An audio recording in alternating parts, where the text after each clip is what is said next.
For nearly 300 years, archaeologists have been baffled by one of Rome's greatest enigmas, a bronze object with 12 pentagonal faces pierced with holes, crowned with knobs, discovered across northern Europe but never mentioned in a single Roman text. Then in 2023, amateur archaeologists in a tiny English village unearthed the specimen so perfect, so pristine, it changed everything.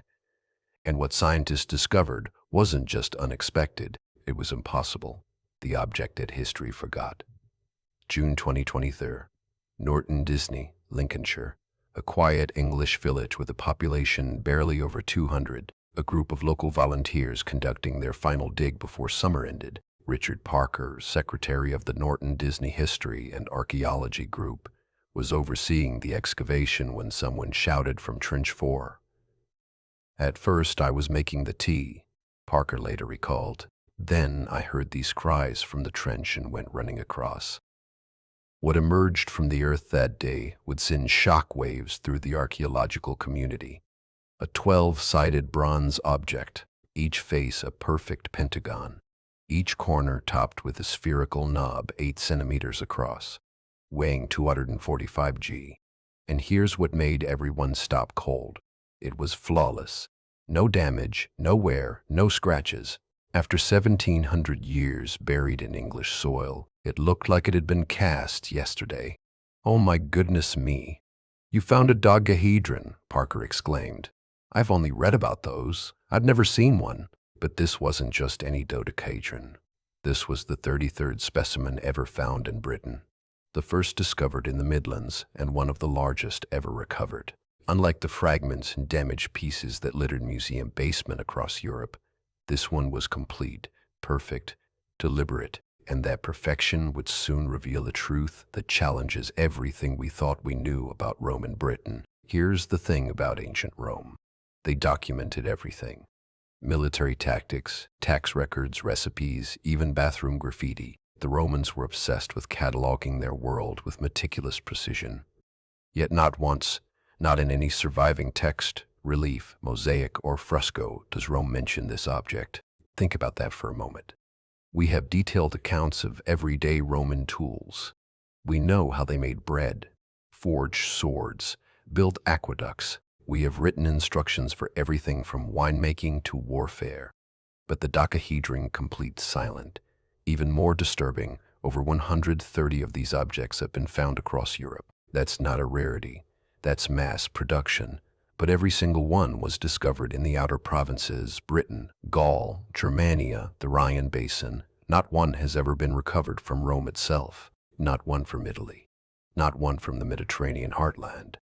For an empire built on standardization and control, this geographic pattern is impossible to ignore. Michael Guggenberger, a classical archaeologist who has published extensively on these artifacts, confirms what makes them so baffling. Each corner is topped with a small sphere, and each pentagonal face has a hole of varying diameter.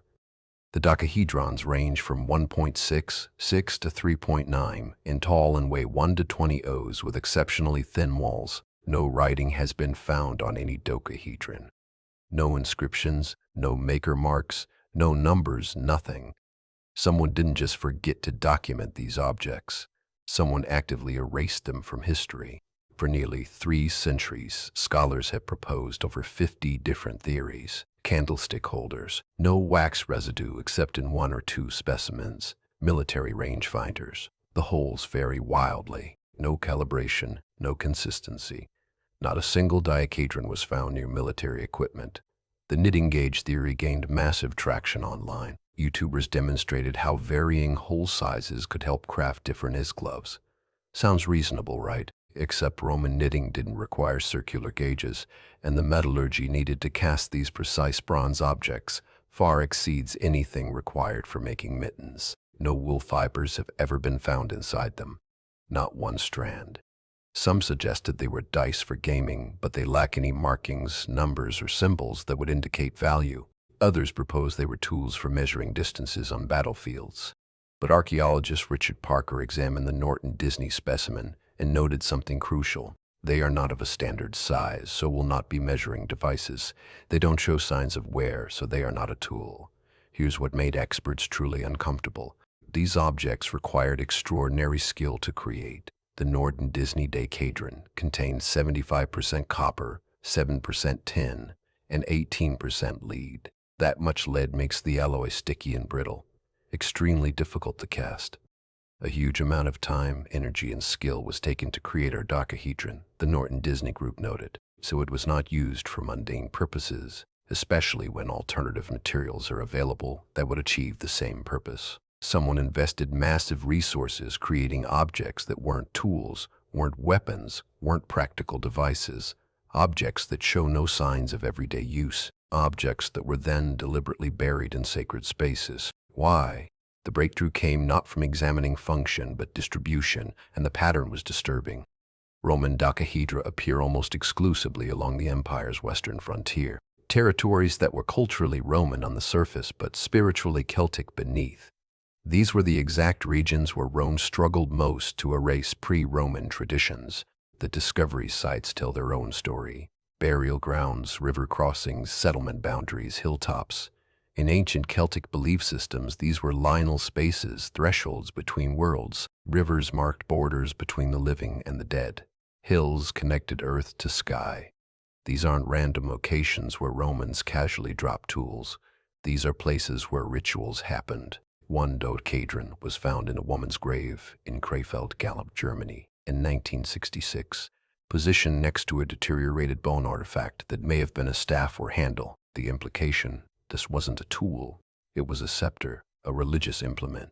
Another was discovered near a small, Roman-mounted rider god figurine with strong religious connections found by metal detectorists in 1989. The Norton Disney specimen was found deliberately placed in what appears to have been a quarry pit alongside 4th century Roman pottery and ceramic building materials. Not dropped, not discarded, placed. Roman authorities deeply suspected unauthorized divination and magic. The Lex Cornelia explicitly criminalized magical practices and unsanctioned religious activity. Objects associated with those practices wouldn't be cataloged in official records. They would be suppressed, hidden, erased from public life. And that's exactly what we see. But why a dodecahedron specifically? Why 12 pentagonal faces? The answer lies in ancient philosophy. In Plato's dialogue, Tias, written in 360 BCE, the philosopher describes 5 perfect solids, geometric shapes with identical faces and angles. 4 were associated with elements: tetrahedrons with fire, ocahedron with air, icosahedrons with water, cubes with earth. The 5th, the dodecahedron, represented something else entirely. There's a 5th figure, Plato wrote, which is made out of 12 pentagons, the dodeca. This god used as a model for the 12-fold division of the zodiac. The dodecahedron symbolized the cosmos itself, the universe, the divine order. In the 2nd century AD, Roman thinkers like Plutarch resurrected these Platonic ideas, and that philosophy spread into the Celtic territories of the Roman Empire. Archaeological scholar Tibor Grill argues that we can attribute the dodecahedra with some sort of religious function, with cosmic astral symbolism. The 12 faces could represent the 12 zodiac signs. The varying hole sizes might correspond to different celestial bodies or planets.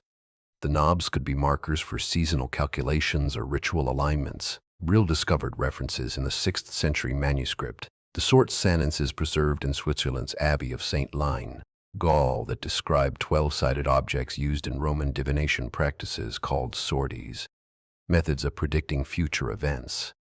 The dodecahedron wasn't just geometry. It was a bridge between Earth and cosmos, between the living and the divine.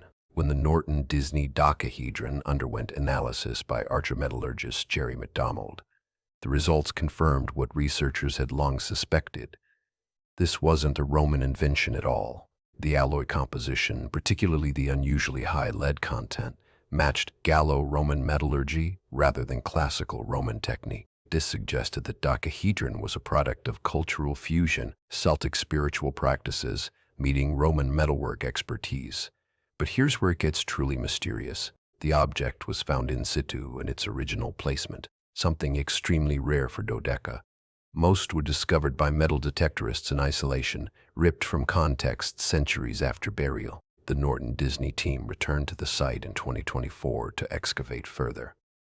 What they found deepened the mystery. The pit where the Dodecahedron lay contained bone fragments, ceramic building materials that didn't match the nearby Roman villa, and pottery dating to the 3rd century. It seems that the Dodecahedron had been found within a quarry pit for sand. The team reported the fill of the trench, once backfilled, contained bone, ceramic building material, and pottery. That work of understanding the context better is going to continue. Someone had deliberately dug a pit, placed the dodecahedron inside with other meaningful objects, then filled it back in. This wasn't abandonment. This was ritual deposition. Roman society was full of superstition, something experienced on a daily basis. Richard Parker explained, a potential link with local religious practice is our current working theory. Despite over 130 discoveries spanning 3 centuries, the Roman Dodecahedron has never been the subject of any major funded research project. The British Museum didn't display one until 2014, despite having specimens for decades. A leaked 2022 conference transcript revealed the frustration among archaeologists. One speaker called studying Dodecahedra a career killer. Too fringe to fund, too weird to publish. This object wasn't ignored because it was unimportant.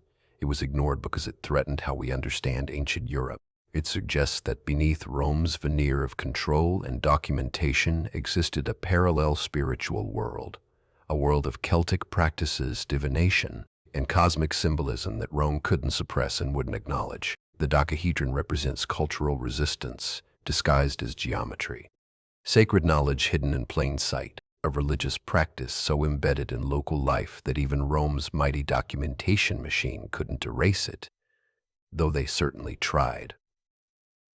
So, what was the Roman Dodecahedron really for? Based on current evidence, the leading theory is that it served as a ritual or divinatory object, possibly used in fortune-telling, astronomical calculations tied to agricultural cycles, or ceremonies honoring the dead. The Platonic connection to cosmic symbolism is too strong to ignore, the geographical distribution too deliberate, the burial context too sacred. Some researchers speculate they were used to predict optimal planting seasons by tracking solar movements through the varying holes. Others suggest they served as talismans, physical representations of cosmic order meant to bring good fortune, similar to how coins were buried with them in hoards. The mounted rider god figurine found near Norton Disney hints at military or protective symbolism.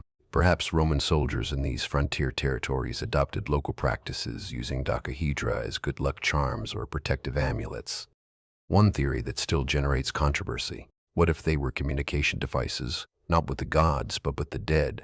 The varying holes, the shadow patterns when light passes through, the placement at burial sites and river crossings, all suggest an object designed to facilitate contact with the other side. The Norton Disney specimen will continue to reveal its secrets. The group plans further excavations in 2025, hoping to uncover more context about why it was placed on that hilltop in that pit 1700 years ago. Meanwhile, the Dodecahedron remains on display at the National Civil War Center in Newark, where visitors are encouraged to share their theories on social media. Suggestions have ranged from a Roman spaghetti measurer to an astronomical device to Parker's personal favorite, a Roman dog treat dispenser. But beneath the humor lies a profound truth. This object held meanings so powerful, so sacred, that people treasured it enough to bury it with their dead, hide it with their wealth, and place it in their most holy spaces. And Rome was so threatened by that meaning that they erased every reference to it. If Rome erased this object from every record, every relief, every document, what else did they bury? What other practices, beliefs, and sacred objects existed in those frontier territories that Rome couldn't conquer and wouldn't acknowledge? The Roman Dodecahedron isn't just an archaeological mystery. It's evidence of a shadow history, a spiritual resistance movement that flourished beneath the surface of empire, a reminder that official history only tells us what those in power wanted us to know. And sometimes the silence speaks louder than any text. What do you think? Was the Dodecahedron a cosmic calculator, a divination device, or something we haven't even imagined yet? Drop your theories in the comments below. Smash that like button if you want more forbidden archaeology, and subscribe so you don't miss what we uncover next. Because of a small village in Lincolnshire can find a perfect specimen after 1700 years, Imagine what else is still waiting beneath our feet. History isn't written, it's buried, and we're just starting to dig.